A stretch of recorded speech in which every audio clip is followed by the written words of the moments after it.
Silence is not an absence of sound, but a presence of awareness. Thich Nhat Hanh.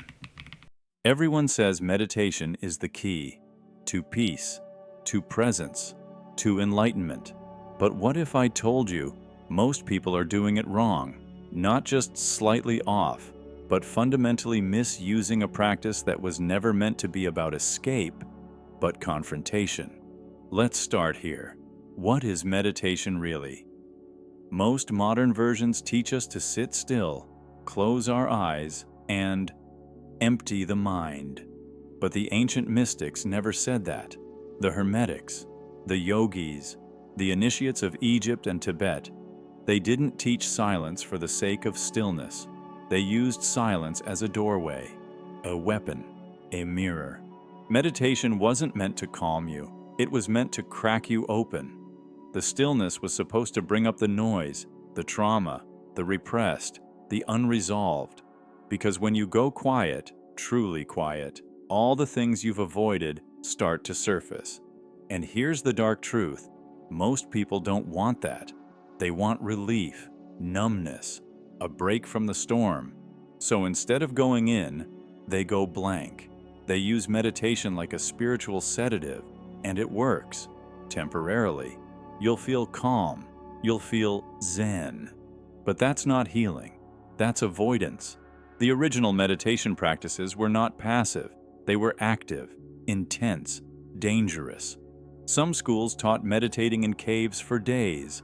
Others used harsh breathing techniques. Some sat facing walls. Others chanted until they wept. Because the goal wasn't to feel good, it was to see clearly. To see what? The mind, the games it plays, the illusions it builds, the masks it wears. You think meditation is about light? No, not at first. It's about facing your shadow, unfiltered. And that's where real transformation begins. Now listen closely, because this is where most people fall off. They think if meditation brings up discomfort, they're doing it wrong. But the discomfort is the doorway, the shaking, the racing thoughts, the memories. That's the storm you must walk through. Let's say you sit down to meditate and your thoughts go crazy. That's not failure, that's feedback. Your system is detoxing. The inner world is surfacing. Don't run, don't silence it, witness it. True meditation isn't about silencing the mind, it's about becoming bigger than it. And here's a technique you've probably never been taught, but it changes everything. Try meditating with your eyes open. Yes, open. Soft gaze, no focus, just presence. Why? Because your mind is trained to dissociate when the eyes close. It thinks, we're checking out. But when your eyes stay open, you remain in the world. The practice becomes integration, not separation. And here's another truth. You don't need music, or apps, or gongs. Those are helpful, but they can become crutches. Tools are meant to guide, not replace presence. Quick break. If this is hitting you differently, subscribe and tap the bell. We're not here to sugarcoat, we're here to remember. Let's go deeper. There's a form of ancient meditation from Egypt called stilling the serpent. It's not about quieting the mind, it's about watching it rise. You sit, you breathe slowly, you visualize a serpent, your energy, coiled at the base of your spine. As you inhale, you watch it rise, not force it, watch it. As it moves, old emotions unlock, old pains emerge. The serpent is not evil, it's memory. And when you face it fully, something shifts. You stop running from yourself, and you start listening. The serpent teaches one thing above all. If you shed what no longer serves you, you evolve. And that's the missing piece. Meditation isn't meant to make you more comfortable in the illusion.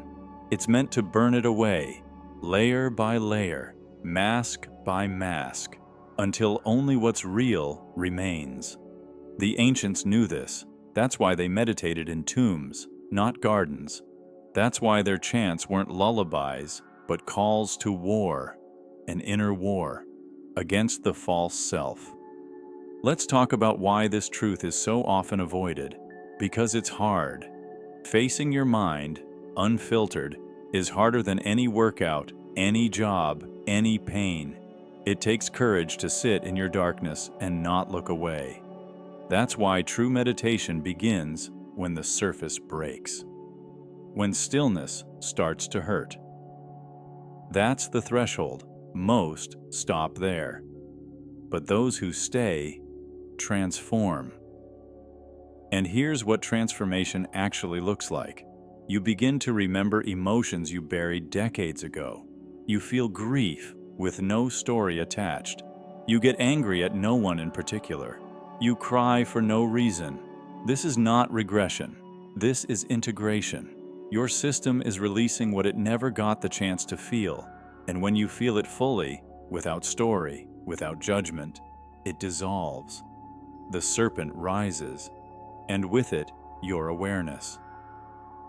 Let me share something rare, something whispered in the oldest teachings. If you can sit with your shadow without needing to fix it, you become free from it. That's the core of real meditation. Not focus, not escape, but fearless witnessing. So next time you sit to meditate, don't aim for peace, aim for presence. If peace comes, great. If pain comes, good. Stay anyway. Now, you might wonder, how do I know when I'm doing it right? Simple. When you stop chasing a result, when the practice becomes its own reward, when the sitting, breathing, watching is enough. You stop measuring silence by how quiet it is. You start measuring it by how honest it feels. And that's where the mind begins to surrender. The thoughts don't disappear. You just stop identifying with them. They become like birds flying across a vast sky, present, but not personal. This is the beginning of true liberation. And here's something no one talks about. The deepest meditations often feel like nothing. No visions, no bliss, just stillness. So subtle, it's easy to miss. But that's where the shift happens. Because the soul doesn't scream, it whispers. And if you get still enough, it speaks. So here's your invitation. Sit today, not to fix anything, not to become spiritual, just to listen. No timer, no goal, no judgment. Just you, your breath, and whatever arises. And maybe, just maybe, you'll discover that the dark truth about meditation is that it was never meant to be light. It was meant to be real.